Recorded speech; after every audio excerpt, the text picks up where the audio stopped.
네, 여러분 안녕하십니까. 이장이 간다의 신이장입니다. 여러분 여기 보십시오. 대나무는 편안한 기분, 시원한 기분도 들지만 누군가에게는 지긋지긋한 처치곤란한 식물일 수도 있습니다. 농촌에 사신 분들이거나 경험하신 분들은 잡초를 아실 겁니다. 기농해 보신 분들은 아실 텐데요. 잡초를 제거해도 지긋지긋하게 나오죠. 그런데 혹시 아실까요? 이 잡초를 수확해서 파는 사람도 있습니다.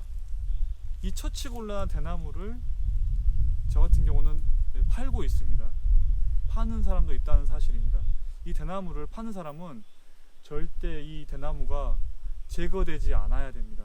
거꾸로 농사가 잘 되려면 이 대나무를 잘 살려야 됩니다. 더 건강해야 됩니다. 네, 여기에서 여러분들은 이 지긋지긋한 이 대나무를 없앨 수 있는 중요한 방법이 생기는 겁니다. 기농교육을 받다 보면 잡초를 이기려고 하지 마라 라는 교육이 있습니다.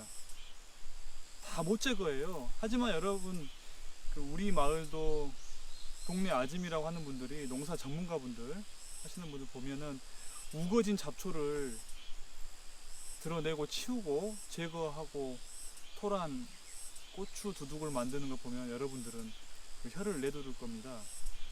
잡초의 세균 기관들을 아시고 그분들은 아시는 거예요. 또 그 잡초가 자라는 스피드보다 한 번 더 빨리 제거하는 거예요. 즉 대나무가 가지는 자신들의 일정을 여러분들이 이기거나 방해하면 얼마든지 쉽게 처리가 됩니다. 또 중요한 게 여러분들 대나무 습성을 조금 아시는 게 중요합니다. 네, 우리나라 대나무는 크게 세 종입니다. 여기 제가 지금 표 하나 올려드렸죠. 조금 일찍 나오는 조생종 맹종죽이 있고요.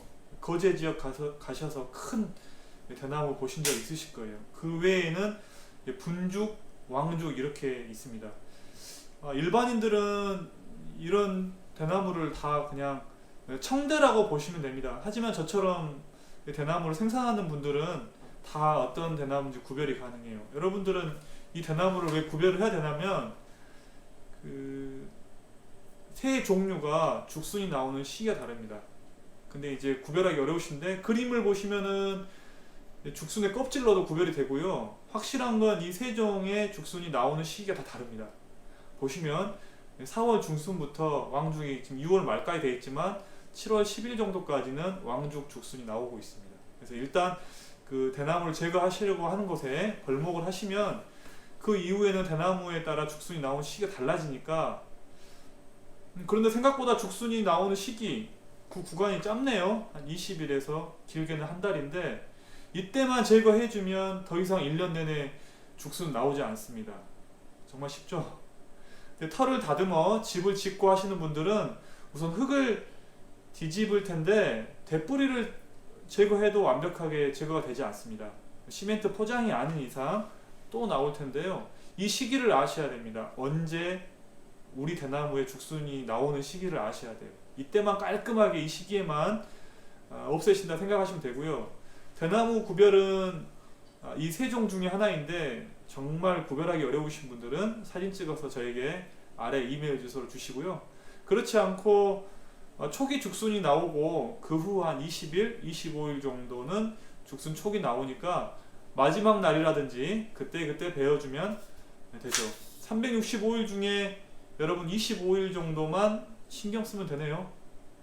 네, 쉽죠? 네, 대를 식재하시는 분들은 천근성 뿌리로 잘 퍼져나가니까 땅속에 콘크리트 벽을 만들어서 흙을 채워서 땅속에다가 흙을 분리하기도 합니다.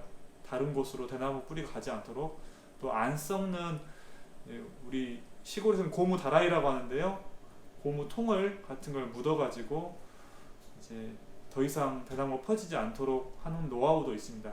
잘 시기에 맞게 개인이 대나무를 잘 이용하시면 되겠고요. 참고하실 점은 죽순 나오는 시기는 세 종류가 다 다르다는 거. 또 변수도 있습니다. 해를 보는 지역이나 음지 지형이나 고속도로 옆이나 산 높은 데는 좀 변수가 있습니다.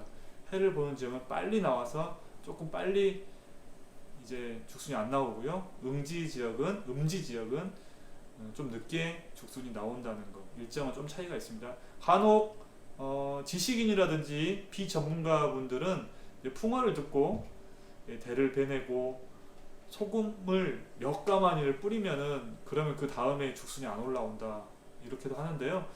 염류 직접 토양 오염을 직접 만든다는 거네요. 이건 좀 아니고요. 제초제 농약을 한다, 염소를 키운다 하시는데 여러분 자연을 지키시는 분들 맞죠? 자연적인 방법으로도 제가 말씀드렸던 대로 충분히 이 대나무가 사는데 어렵게 할 수 있습니다. 그럼 여러분들은 대나무를 제거하실 수 있는 겁니다. 네, 여러분 이곳은 불과 2, 3년 전만 해도 울창한 대밭이었습니다. 저쪽처럼. 근데 그 2, 3년 동안 새순이 나올 때마다 제가 이렇게 그 시기에 맞게 제거를 해주게 되니까 본인들도 여기는 살기 어려운 곳이 되는 곳입니다. 과거에는 대밭이었지만 꾸준히 관리를 좀 부지런하게 해주다 보니까 대밭이 아닌 것 같이 보이죠. 지금이 7월인데 7월 2일입니다. 오늘 여기 이 대나무들은 왕죽밭입니다. 왕죽은 7월 10일 정도면 더 이상 올라오지 않아요. 그때 베어주면은 왕죽 순이 올라오지 않고 세력도 죽고 자라기가 곤란하게 됩니다. 저에게는 이게 어떻게 보면 제 작물인데요. 이 작물이 살아가는데 불편하게 해주시면 됩니다.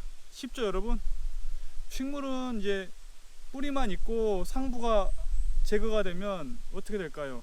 근원부가 썩게 됩니다. 보시면 뿌리가 뭉개질 정도로 이제 제가 예시를 들어보는데 없어질 정도로, 만져질 정도로 과거에 대밭이었는데 썩어 있죠. 물론 내년에도 이렇게 작은 순들이 지금 잘 보이지 않습니다만은 이건 대나무는 아니고요. 작은 순들이 나올 수 있습니다. 하지만 그 부지런함을 좀 약간 탑재하셔가지고 시기에 맞게 제거를 해주시고요. 혹시 식물고사 약재 같은 걸 쓰실 분들은 근사미 계열 쓰시고 싶은 분들은 10월경에 약효가 뿌리 쪽으로 내려가는 이 모든 나무들이 뿌리 쪽으로 물기를 내릴 때 그때 쓰셔야 효과가 있지 나머지는 효과가 없으니까 참고하시기 바라겠습니다. 다시 정리할게요. 대나무에 순이 나오는 시기는 정해져 있습니다. 이때 소금을 뿌린다든지 약재를 뿌린다든지 이런 토양 오염, 비자연적인 방법은 효과가 전혀 없고 근사미 쓰실 거면 10월에 하순에만 쓰신다는 거 여러분 아셨죠? 쉽게 아셨죠? 다음 주제에서 또 만나겠습니다. 시청해 주셔서 감사합니다.